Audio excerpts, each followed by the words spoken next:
You wake up when your body is ready.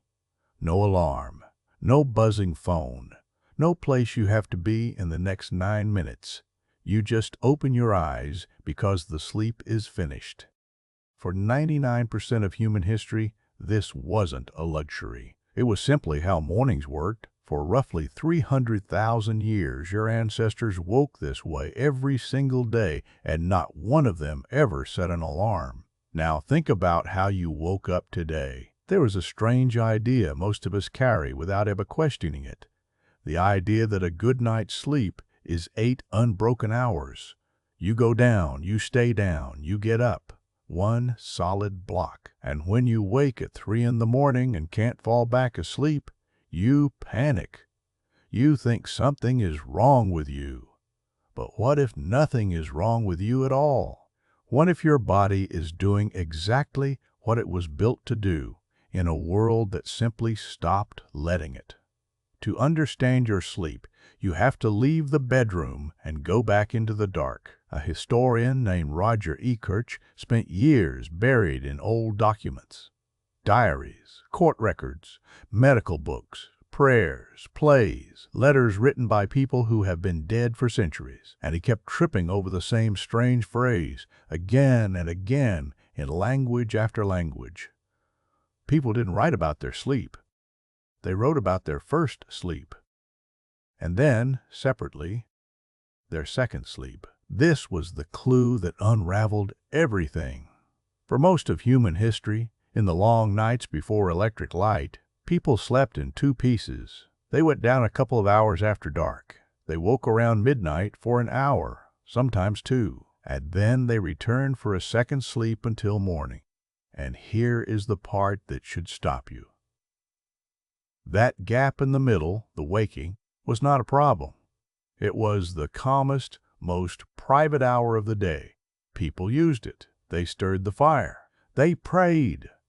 They thought about their dreams while they were still warm. They talked quietly with whoever lay beside them.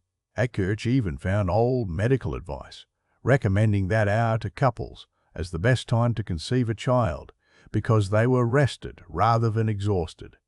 2 sleeps, with a quiet island of waking in between. For thousands of years, this was simply what night was. But maybe, you might think, this is just old habit and candlelight. Maybe it tells us nothing about your actual biology.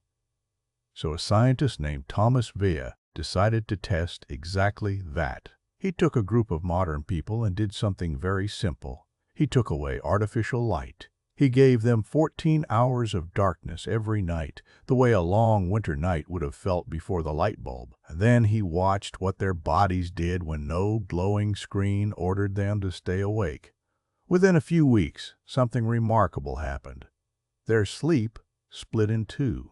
They fell asleep, slept for a stretch, woke in the middle of the night, calm and clear-headed for about an hour, and then slept again until morning. Their bodies, with no instruction and no history book, rebuilt the exact pattern Ekirch had found in those ancient diaries.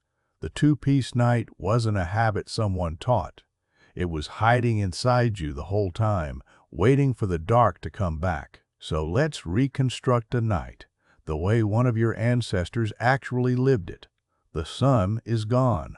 There is no reason to fight the dark, so the group settles not long after it falls. You sleep deep and early. Somewhere past midnight, you drift up out of it. And you are not afraid, because this is normal, this is expected. The fire is low and orange. A few others are awake too, moving softly. Someone adds a branch. There are murmured voices, or just the wide sound of the night outside. After a while, the heaviness returns, settles over you again, and you go back down into the second sleep until the sky turns from black to gray. That waking in the middle, the one that fills you with dread at 3 a.m., your ancestors looked forward to it. Now here's the part that should really land. When researchers went and studied people who still live close to the old way, the question got even more interesting. A sleep scientist named Jerome Siegel and his team measured how 3 different groups actually sleep: the Hadza, in Tanzania, the San in southern Africa, the Tsimane in Bolivia, hunter-gatherers and forager farmers who live without electricity, the way nearly all humans once did. And the findings broke a lot of assumptions. These people don't sleep more than you. In fact, they often sleep slightly less, around 6.5 hours a night. They have no word for insomnia. They rarely lie awake fighting to drop off. Their language doesn't even contain the idea of a sleep problem the way ours does. What they have isn't more sleep. It's a different relationship with the dark. Their bodies rise and fall with the temperature and the light. They drift down as the night cools and surface as it warms toward dawn. Their sleep is shaped by the world around them, not by a number glowing on a clock. And that is the thing we actually lost. Not ours. Trust. Because somewhere along the way, light changed everything. First, the controlled fire. Then candles, which only the wealthy could burn freely. Then gas lamps lining city streets. Then, just over a century ago, the electric bulb, which finally erased the night altogether. And now a small bright rectangle held 2 inches from your face at midnight. Each new light pushed your sleep later and squeezed it tighter until the night that used to breathe in 2 slow halves got compressed into one rigid block. A block you are now told you must achieve every night or else something is wrong with you. Your body still carries the old clock. Deep in your brain, a tiny cluster of cells still tracks light and dark and releases the hormone that makes you drowsy when the sun goes down. That system was tuned over hundreds of thousands of years of firelit nights. It has had only a few generations to cope with a world that is never truly dark. It is not broken. It is simply out of time. So you lie there at 3 in the morning, awake, certain you are failing at the one thing a body is supposed to do automatically. You reach for a pill or your phone, which only makes the next night worse. But you're not broken. You're a Stone Age sleeper, doing a Stone Age thing, trapped in a world that turned off the dark and then told you the waking was a disorder. None of this means you should throw out your bed or your job or pretend the light bulb was a mistake. You can't uninvent electricity, and you probably wouldn't want to. But there is something worth carrying out of that ancient night and into yours. You can still see the ghost of the old rhythm in the world today if you know where to look. The afternoon nap, the siesta that survives across so many warm cultures, is in part the body asking for the rest. It was always meant to take in 2 doses rather than 1. That heavy drowsiness that hits you in the early afternoon is not weakness or a bad lunch. It is a genuine dip built into your internal clock. We have buried all of this under a vast industry of sleeping pills and sleep trackers, gadgets that score your night and hand you a grade in the morning, quietly training you to feel anxious about the very thing your body is trying to do on its own. Your ancestors needed no score. They had no number to fail. They slept when they were tired and woke when they were finished, in whatever shape the night happened to take, and they passed that easy trust all the way down to you, where it now sits buried under the glow of a screen. When you wake in the small hours and sleep won't come, you do not have to treat it as an emergency. You don't have to lie there doing math on how few hours are left.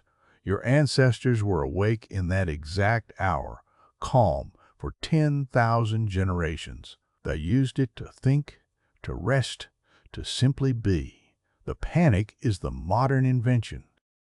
The waking is ancient, and it is yours by inheritance.